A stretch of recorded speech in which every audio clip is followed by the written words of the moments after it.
여러분, 오버헤드 프레스가 어깨를 더 잘 키워줄까요? 레터럴 레이즈가 어깨를 더 잘 키워줄까요? 많은 분들이 고중량 프레스가 어깨 크기를 키워주고 저중량 레이즈는 근성장이 아니라 어깨 모양이 갈라지게 만들어주는 운동이라고 주장합니다. 하지만 해당 주장은 기본적인 물리학과 운동 생리학에 대한 이해가 부족해서 만들어진 허위 정보입니다. 이번 영상에서 왜 고중량 오버헤드 프레스가 저중량 레터럴 레이즈보다 우월하지 않고 비슷하게 고중량 벤치프레스가 저중량 플라이보다 우월하지 않은지 부정할 수 없는 이유를 말씀드리겠습니다. 고중량 신봉자들도 영상 마지막까지 보시면 무조건 설득된다고 장담하기 때문에 꼭 집중해 주시길 바랍니다. 우선 고중량의 함정입니다. 이것만 이해하셔도 영상 다 본 거니까 지금 말씀드릴 내용은 꼭 이해하셔야 합니다. 여러분, 아주 긴 막대기의 끝을 잡고 한번 들어 올려 봅시다. 좀 무겁고 어렵나요? 당연히 어렵죠. 반대로 아주 짧은 막대기를 들면 어떤가요? 훨씬 쉽습니다. 두 막대기가 동일한 어려움으로 느껴지려면 짧은 막대기 끝에 무거운 중량을 붙여야 하고 긴 막대기 끝에는 가벼운 중량을 붙여야 합니다. 이렇게 중량이 달라야 두 상황에서 근육이 동일한 수준으로 일하겠죠. 고중량 복합 운동이 더 좋다고 하는 것은 마치 긴 막대기는 저중량이니까 하나도 어렵지 않다고 말하는 것과 같습니다. 사실 두 상황에서 근육에 동일한 자극이 가해지는데도 말이죠. 같은 맥락에서 체스트 프레스와 체스트 플라이를 비교해 봅시다. 프레스로 50kg를 들고 플라이로 25kg를 듭니다. 가슴 근육이 느끼는 자극도 프레스에서 2배인가요?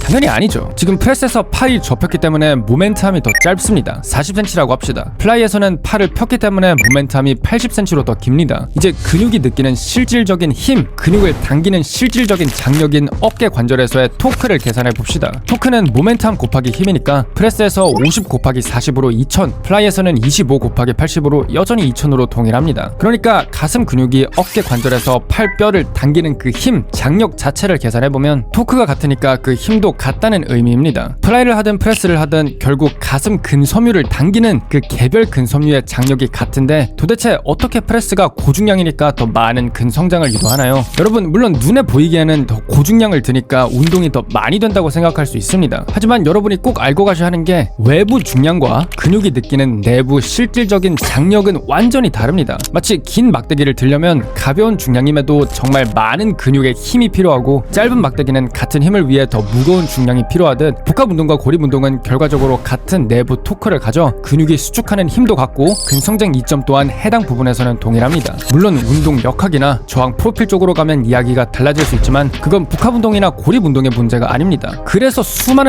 정말 수많은 연구에서 피험자를 복합 운동과 고립 운동으로 나누고 연구 기간 동안 같은 강도와 볼륨의 운동을 시키면 10중 8구 항상 같은 근성장이 관찰되는 것이죠. 사레레는 뭐 어깨를 못 키워준다, 플라이는 어깨를 못 키워준다, 플라이는 쓰레기 운동이다, 정크 볼륨이다 라고 하시는 분들, 아니 이런 연구는 어떻게 설명하나요? 그냥 말 그대로 피험자를 나눠서 고립 운동을 시켰는데 복합 운동과 같은 근성장이 관찰되었습니다. 그래서 누가 머신 팩덱은 가슴 근성장에 하나도 도움이 안 된다, 쓰레기 운동이다, 사레레 할 필요 없다, 그런 말을 들으면 개인적으로 조금 신기합니다. 하지만 저도 이해가 가긴 가는 게 뭔가 느낌적으로 그럴듯한 말이긴 합니다. 느낌적으로 이 고중량 프레스는 뭔가 크고 무거운 느낌이 드니까 사이즈를 뭔가 키워줄 것 같고 저중량 레이즈는 뭔가 작고 섬세한 느낌이 드니까 모양을 만들어줄 것 같은 그런 느낌적인 느낌이 듭니다. 하지만 이런 느낌적인 느낌 말고 조금만 논리적으로 생각해봐도 옳은 주장이 아니라는 점을 알 수 있습니다. 우선 앞서 말씀드린 원리처럼 복합 운동과 고립 운동은 비슷한 수준의 근성장을 유도합니다. 사레레를 한다고 어깨 사이즈가 크지 않는다는 것은 말도 안 되는 주장입니다. 또한 근육이 갈라진다는 게 도대체 뭔가요? 여러분, 갈라진다 했을 때 뭘 의미한 건가요? 그냥 체지방이 감소해서 근육이 더 잘 보이게 하는 건 아닌가요?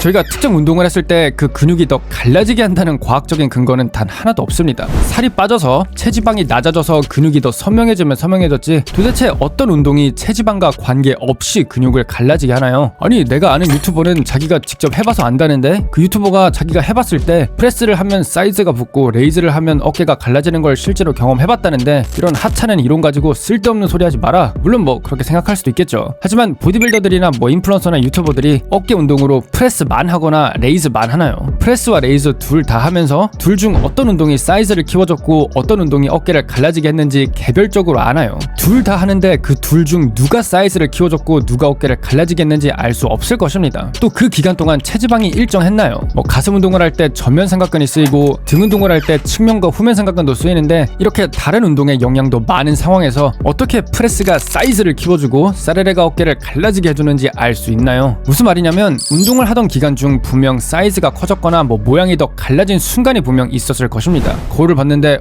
평소보다 좀 더 갈라졌네? 하지만 어깨 근성장에 영향을 주는 요인이 10가지가 넘는데 그 중 단 하나의 요인이 그 해당 시점에 그 특정 변화를 유도했는지 알 수 없습니다. 따라서 이런 문제는 모든 변인이 통제된 연구 결과를 보는 게 더 정확합니다. 피험자를 나누고 무작위로 섞고 한쪽은 플라이, 한쪽은 프레스 시킨 다음 모든 변수를 동일하게 유지해서 연구 마지막에 초음파나 MRI로 근육 두께를 측정하는데 이것보다 더 정확하기 어렵다고 생각합니다. 여러분 저도 압니다. 물론 보디빌딩은 연구로 설명할 수 없고 실전, 이 경험담으로 배울 수 있는 부분이 정말 많습니다. 그래서 탑 내추럴 보디빌더들의 경험담은 아주 중요한 것이죠. 참고로 요즘에 해외 내추럴 보디빌더 알렉스 리오나이다스의 영상을 정주행하는 중인데 정말 유익해서 여러분도 한번 검색해서 보시는 걸 추천합니다. 하지만 특정 질문, 특히 이런 대립구도 같은 경우는 실전으로 저희가 명확히 변이 통제를 해서 알 수 없기 때문에 물론 뭐 실전이 중요하다 하는데 이런 문제만큼은 저희가 연구 결과를 봐도 된다 봅니다. 아니 근데 그럼 약물 사용자는 어떠냐? 내추럴 보디빌더들의 조언이 되게 소중한 건 알겠는데 약물 사용자의 운동 조언은 어떨까요? 물론 약물 사용자들도 좋은 조언을 해주긴 하지만 아나볼릭 스테로이드는 운동과 상관없이 독립적으로 근성장을 유도합니다. 무슨 말이냐면 운동 하나도 안 하고 약물만 써도 근육이 붙고 그 근육량은 순수 약물로 만들어진 근육이기 때문에 운동을 하든 안 하든 동일하다는 것입니다. 실제로 많은 연구에서 운동만 한 그룹과 약물만 한 그룹과 운동과 약물을 둘 다 한 그룹의 근성장을 비교하면 약물만 한 그룹의 근성장과 운동만 한 그룹의 근성장을 더했을 때 그 더한 값이 정확히 약물과 운동을 둘 다 한 그룹의 근성장과 일치합니다. 저희가 운동으로 만든 근육과 약물로 만든 근육은 좀 독립적으로 따로 일어난다는 것입니다. 따라서 약물 사용자들, 특히 좀 약물을 많이 사용하시는 분들을 보면 그분들이 보유한 근육의 상당 부분은 운동과 상관없이 그냥 약물 그 자체로 유지된다는 것입니다. 그래서 수많은 연구에서 운동을 하나도 안 하고 그냥 남성 호르몬만 맞아도 꽤 상당한 근성장이 보이는 것이죠. 아나볼릭 스테로이드는 운동과 상관없이 근육을 만들어줍니다. 운동으로 만드는 근육 따로, 약물로 만드는 근육 따로 있다는 것입니다. 따라서 약물 사용자들이 운동을 대충 하거나 안 해도 근육의 일부분은 약물의 용량과 강도, 약물의 종류에 따라서 몸이 좌지우지되기 때문에 약물을 정말 많이 사용하는 경우에는 사실 운동을 얼마나 열심히 하거나 잘하는지 큰 의미가 없을 수도 있습니다. 따라서 개인적으로 운동 조언을 들을 거면 탑 내추럴 보디빌더들에게 듣는 것이 더 좋다고 봅니다. 물론 요즘 진짜로 양심적으로 100% 내추럴인 사람이 많이 없긴 하죠. 그래서 약간 주제에서 벗어나긴 했는데 여러분 저희가 경험담으로 알 수 있는 정보가 있고 객관적인 연구로 알 수 있는 정보가 따로 있습니다. 하지만 사레레가 어깨를 갈라지게 한다, 프레스 만 사이즈를 키워준다의 논쟁은 경험담보다는 연구 결과로 판단하는 게 훨씬 정확하다 봅니다. 그래서 이걸 실제 운동에 어떻게 적용하면 될까요? 우선 사이즈를 키운다고 프레스만 하지 마시고 레이즈도 하시길 바랍니다. 둘은 장단점이 있습니다. 프레스는 팔이 밑에서 머리 위쪽까지 움직이기 때문에 삼각근이 더 큰 가동 범위로 일하게 해줍니다. 그리고 어깨가 외회전된 상태로 동작을 수행하니까 전면 삼각근 위주로 자극되겠죠. 설마 아직도 오버헤드 프레스가 측면 삼각근 운동이라 생각하시는 분들은 없을 거라 생각합니다. 반면에 레터럴 레이즈는 어깨 관절이 100% 가동 범위로 움직이진 않지만 어깨가 내회전된 상태로 동작을 수행하기 때문에 측면 삼각근 자극에 더 좋습니다. 따라서 전반적인 어깨 성장을 원하신다면 프레스와 레이즈 둘 다 하는 게 맞습니다. 또 어깨가 더 갈라지면 좋겠다, 어떻게 해야 하냐? 그냥 살을 빼면 됩니다. 체지방이 낮아져서 자연스럽게 원하는 갈라진 어깨가 만들어질 것이고 저중량 레이즈 수천 번 수백 번 하면서 잘못된 기대하지 않으시길 바랍니다. 이렇게 제가 직접 하나하나 운동을 가르쳐드리고 1:1 코칭해드리길 원하신다면 급진적 과부하 코칭 앱을 사용해보시길 바랍니다. 제가 만든 알고리즘에 여러분의 퍼포먼스와 피로도를 파악해서 매주 최적의 루틴을 제공합니다. 그래서 이번 영상에서는 고립운동과 복합운동에 대해서 보았습니다. SNS에서는 항상 두 입장을 나눠서 이 대립구도를 만듭니다. 인스타나 유튜브를 보시면 항상 고립운동 대 복합운동, 프리웨이트 대 머신, 그리고 많은 인플루언서들이 한쪽 입장을 강하게 지지하면서 자극적인 컨텐츠를 만들곤 하죠. 하지만 여러분, 진실은 항상 중간 어딘가에 있습니다. 너무 극단적인 입장을 취하지 마시고 항상 객관적으로 생각하시길 바랍니다.